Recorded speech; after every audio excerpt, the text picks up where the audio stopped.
Ayan. So, before we proceed po, let me share po a short story na alam kong each and every one of us can relate. So, Leah is a 26, a breadwinner. So, ate po ng tatlong magkakapatid. Anak po siya ng isang tatay na nawala ng trabaho at inang may sakit sa puso. And araw-araw niyang kinakaharap yung magulong MRT, yung toxic na trabaho at walang katapusang gastusin. Sa labas, matatagpo siya, pero sa loob po, unti-unti na siyang nauubos. One Saturday night, habang pauwi siya, tila sumabog na lahat ng pagod. Wala siyang lakas na ngumiti, di ba? Sa gitna po ng madilim na jeep, pinikit niya yung mga mata niya at tahimik na nagtatanong, Lord, kaya ko pa ba? Pagdating po sa bahay, tahimik siyang umakyat sa kwarto. Hindi siya kumain, hindi siya nagbihis, humiga lang siya at napaiyak. So, sobrang hirap, sobrang bigat na. At pakiramdam niya, siya na lang yung lumalaban. Walang kumakalinga, walang nagtatanong kung kamusta siya. Sa prayer journal niya, halos punitin niya na yung pahina habang sinusulat na, Lord, pagod na ako. Kung hindi mo ako tutulungan, sana kunin mo na lang ako. Walang sumagot. Tahimik ang gabi. Kinabukasan po, linggo, ayaw sana niyang bumangon. Pero parang may humihila sa kanya papuntang simbahan. Wala sa plano niya, pero pagdating niya ron, huli na siya sa service. May nagsasalita na sa harap isang guest speaker na hindi niya rin kilala. Pero pag upo niya, ito agad yung naririnig niya. Sabi ng preacher, sabi ng speaker, mailan sa inyo rito? Tanong ng tanong sa Diyos, Lord, kaya ko pa ba? Pero ang tanong ng Diyos sa inyo ngayon, anak, kailan mo kahayaang sumama ako sa laban mo? Bigla siyang naluha. Para bang mismo yung Diyos yung sumagot sa tanong niya kagabi. Bawat salitang naririnig niya tila tapat na tapat sa pinagdadaanan niya. Sa unang pagkakataon sa matagal na panahon, naramdaman niyang hindi siya invisible. Naroon ang Diyos. Hindi siya nawala. Tahimik lang siya pero kasama siya. So pagkatapos po ng service, palabas na siya ng church nang may matandang babae na lumapit sa kanya. Ngumiti lang ito at sinabing, pasensya na. Pero habang nagpipray ako, ikaw yung pinapakita ng Panginoon sa akin. Sabi niya, ipasa ko raw to sa iyo. Inabot ng matanda yung sobre, yung maliit na sobre. At pagdating sa bahay, binuksan ni Leah yung sobre. Sa loob, may maliit na card at nakalagay, My grace is sufficient for you, for my power is made perfect in weakness. Pero ang twist, may kasamang sulat sa likod. Diba? Isinulat sa likod ng card na, hindi mo ako kilala, pero kilala ka ng Diyos. Hindi aksidente na nagkita tayo, hindi aksidente yung laban mo, at lalong hindi aksidente ang pag-ibig ng Diyos sa iyo. Napaupo po si Leah. Nanginginig yung kamay niya at puno ng luha yung kanyang mga mata. Paanong nalaman ng taong yon yung pinagdadaanan niya kung di niya naman binabanggit? Bakit siya nalipitan? Di ba? Sa dami-dami ng tao doon, bakit siya yung nilapitan? At marami pang tanong ang tumatakbo sa isip niya. Pero isa lang ang malinaw, sinagot ng Diyos yung tanong niya. Hindi lang basta sagot, may pruweba. At mula po sa araw na yon, hindi na nawala sa isipan ni Leah ang twist na iyon sa kwento ng buhay niya. Na sa pinakapagod niyang araw, dumating yung pinakamatinding paalala ng langit na hindi na kailanman siya iniwan ng Diyos. Ayan. So that's the story po of Leah. So I have here 3 points to remember. Kuya Boom, pa-slide ako. I have here 3 points to remember every time na darating tayo sa point na nagtatanong tayo, Lord, kaya ko pa ba? Di ba? Lord, kaya ko pa ba? So, number 1 point is, it is okay not to be okay. Ulitin ko po it is okay not to be okay. Pa-off ako, Kuya Boom. Ayan. So, okay lang po mapagod, di ba? Okay lang maging mahina. Madalas, bilang mga Kristiyano, naiisip natin na dapat palagi tayong matatag. Na para bang hindi tayo pwedeng mapagod, hindi tayo pwedeng umiyak o madapa. Minsan, iniisip natin na kapag tayo yung nahihirapan, tayo yung dumadaan sa pagsubok, kulang yung pananampalataya natin. Di ba? Pero hindi po yun totoo. Ang pagiging Kristiyano po ay hindi nangangahulugan na palagi kang malakas. Ang pagiging Kristiyano po, ibig sabihin, palagi kang kumakapit sa Diyos, lalo na kapag mahina ka. Isipin po natin si Apostle Paul, di ba? Isa po siya sa mga tapat na lingkod ng Panginoon. Ginamit na matindi upang ipalaganap yung ebanghelyo at nagdusa ng maraming bagay para kay Kristo. Pero sa kabila po ng kanyang katapatan at matinding pananampalataya, inamin niya na meron siyang pinagdadaanan na matindi. Paslide ako, Kuya Bong. Sa 2 Corinthians chapter 12 verse 7 to 8, mababasa po natin doon. Ang sabi niya, 'di ba? Sabi niya doon, ibang hindi yan, Kuya. Balik ka sa una. Back. Next. Yeah, number one. Ang sabi niya po doon, ibang version lang po yung babasahin ko. Even though I have received such wonderful revelation from God, so to keep me from becoming proud, I was given a thorn in my flesh, a messenger from Satan to torment me and keep me from becoming proud. 3 different times I begged the Lord to take it away. Pa-off na ako, kuya. So, ikinukwento po dito ni Paul yung tungkol sa turn in a flesh o tinik sa laman. Hindi natin alam talaga kung ano yung ibig sabihin nun. Baka ito ay isang sakit sa katawan o isang matinding emosyonal na pasanin o patuloy na pag-usig mula sa ibang tao. Pero isang bagay ang malinaw, ito po ay masakit at paulit-ulit niyang idinadalangin sa Diyos na alisin to. 3 beses siyang nanalangin, di ba? Hindi po yun isang simpleng panalangin lamang, kundi isang desperadong paghingi ng kagaanan. Subalit, hindi agad ito inalis ng Diyos. Bakit? Dahil may gusto pong ituro ang Diyos kay Paul at may gusto ring ituro ang Diyos sa atin. Sa 2 Corinthians chapter 12 verse 9 po, sumagot ang Panginoon, "My grace is sufficient for you, for my power is made perfect in weakness." Ibig sabihin, sa mga pagkakataong pakiramdam natin ay ubos na tayo, doon naman po mas na lalong makikita yung kapangyarihan at kagandahang loob ng Diyos. Hindi po kahinaan ang umamin na pagod ka na. Hindi po kahinaan ang umiyak. Hindi po kabawasan ng pagiging Kristiyano ang manghina o madapa. Sa katunayan po, doon natin mas nakikita yung pangangailangan natin sa Diyos. Sa bawat luha, sa bawat buntong hininga, sa bawat gabing walang tulog, nandun po ang Panginoon. Hindi kanya hinihintay na makabangon muna bago kanya yakapin. Di ba? Nilalapitan ka na niya kahit na sa pinakamadilim na sandali.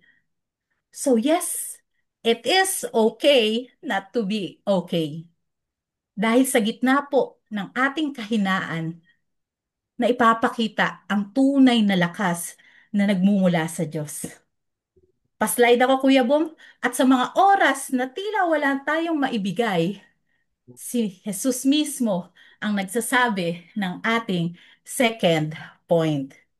And number 2 point po, ang sagot ni Jesus sa atin, "My grace is sufficient for you."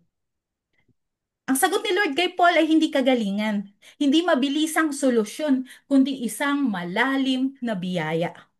Grace, di ba? Ipinapakita dito na may pagkakataon sa buhay na hindi aalisin ni Lord yung problema mo, pero ibibigay niya yung kanyang presensya at kapangyarihan para mapagtagumpayan mo ito. So isa-isahin po natin, no? Yung yung sentence na yan, "My grace is sufficient for you." Okay, number one, sabi niya, "My grace." Di ba? Yung first two word, hindi ito basta simpleng tulong o pangkaraniwang pabor. Sabi po dyan sa first verse natin, Psalms 46 verse 1, God is our refuge and strength and an ever-present help in trouble. So ang biyaya po ng Diyos ay kapangyarihang nagpapalakas sa mga panahon ng kahinaan. Ang biyaya po ng Diyos ay presensya ng Diyos na laging kasama mo. 'Di ba? Kahit sa gitna ng matinding pagsubok, ang biyaya po ng Diyos ay kabutihan niya na hindi nauubos. Hindi ito parang tubig na nasa baso na pwedeng maubos. Ito po ay parang isang ilog na walang patid ang agos. Ang biyaya po ng Diyos ay hindi lamang pampalubag loob, kundi aktibong kapangyarihang tumutulong sa atin sa bawat hakbang ng buhay. Yan po yung sinasabing may grace. Grasya ng Diyos. Next word, next to word is sufficient. Di ba? Ang salitang sufficient po ay nangangahulugang sapat. Pero sa Diyos, hindi lang ito sapat. Ito ay sagana, ito ay umaapaw, at sapat kailanman. Di ba? Sino po rito nakakaalam ng kantang The Steadfast Love, di ba? Hindi ko na po kakantahin, huwag kayong mag-alala. Lamentation chapter 3 verse 22 to 23, sabi doon, The steadfast love of the Lord never ceases. His mercies never come to an end. They are new every morning. Great is your faithfulness. Philippians chapter 4 verse 19, And my God will meet all your needs according to His riches and glory in Christ Jesus. So yun po yung ibig sabihin ng sufficient sa sentence na yan, sa pangako ng Panginoon. Kapag ikaw ay ubos na, emotional, physical o spiritual, ang Diyos hindi na uubos. Kapag wala ka ng lakas, may bagong biyaya tuwing umaga, hindi every month, every year, kundi every morning. Di ba? Hindi mo kailangan maging perpekto para makatanggap ng tulong niya. Ang kailangan mo lang ay lumapit sa Kanya at ipaaalala niya sa iyo na anak, sapat ang aking biyaya. Last po, isa pang karugtong na sentence, My power is made perfect in weakness. Balik lang kuya. Okay yan. Tama yan kuya Bom. Next slide ka na kuya Bom. So sabi niya, my power is made perfect in weakness. Ito yung kabalintunaan ng kaharian ng Diyos. Sa kahinaan natin, mas naipapakita ang kanyang lakas. Next slide, Kuya Bum. So sa Second Corinthians chapter 12 verse 9, hindi, balik, tama. Second Corinthians chapter 12 verse 9, sabi niya doon, But he said to me, my grace is sufficient for you, for my power is made perfect in weakness. Therefore, I will boast all the more gladly about my weakness, so that Christ's power may rest on me. And next slide, Kuya Boom. Sa James 4:6, God opposes the proud, but give grace to the humble. Sige, Kuya, pa-off na ako. So, yung ang mundo po natin, humahanga po sa mga malalakas. Di po ba? Sa mga matatalino, sa mga matatagumpay. Pero si Lord po, mas pinipili niya yung mapagkumbaba. Mas pinipili niya yung umaamin sa kahinaan. At mas pinipili niya yung umaasa lamang sa Kanya. So kapatid, hindi kailangan ni Lord yung kalakasan mo. Ang kailangan niya ay yung pagsuko mo. At kapag inamin mong hindi mo na kaya, doon siya kumikilos, di ba? Doon siya kumikilos ng buong lakas. Doon siya nagiging tunay na Diyos sa buhay mo. Not just a helper, but your strength. Kaya po si Paul, sa halip na magreklamo sa kanyang turn in the flesh, nagsabi po siyang, I will boast all the more gladly about my weakness so that Christ's power may rest on me. And that's our number 3 point. Slide ako, Kuya Boom. Our number 3 point, your weakness is not your shame. It is your story. Ulitin ko po, our number 3 point is your weakness is not your shame. It is your story. Okay na yan, Kuya? Pa-off? So, isipin niyo po ipinagmamalaki niya yung kahinaan niya. Hindi dahil gusto niya magdrama o magpakita ng kahinaan, di ba? Kundi dahil alam niyang doon mas nahahayag yung kapangyarihan ng Diyos. Kapatid, hindi sayang yung kahinaan mo. Hindi aksidente yung mga gabi na umiiyak ka sa pagod o sa sakit. Hindi walang saysay yung mga pagkakataong gusto mo nang sumuko pero pinili mong lumaban ulit. Yung mga luha mo, akala mo wala lang yan. Pero may layunin pala yan. May mensahe sa likod ng mga sugat. May kwento sa likod ng bawat pagkatalo. At sa kwentong yan, nandyan si Kristo. Minsan kasi tayo mga Kristiyano, gusto natin maging perfect Christian, di ba? Yung walang sablay, yung laging okay, yung laging malakas. Pero ang totoo, doon sa mga basag na parte ng buhay mo, mas nakikita yung liwanag ng Diyos. Isipin niyo po come to think, yung isang clay pot, yung isang paso po, di ba? Oo, baka once na nabasag siya, oo, hindi na natin maibalik yung dati niyang ganda, di ba? May crack na eh, may punit na, may basag na, may sira na.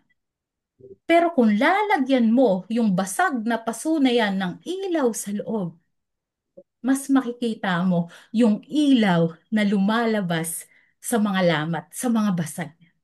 At ganun ka kapatid. May sugat, may pagkukulang, pero doon mas malinaw nakikita yung liwanag ni Kristo. Hindi mo kailangang itago yung kahinaan mo. Dahil sa kahinaan, doon gumagana yung kapangyarihan ng Diyos.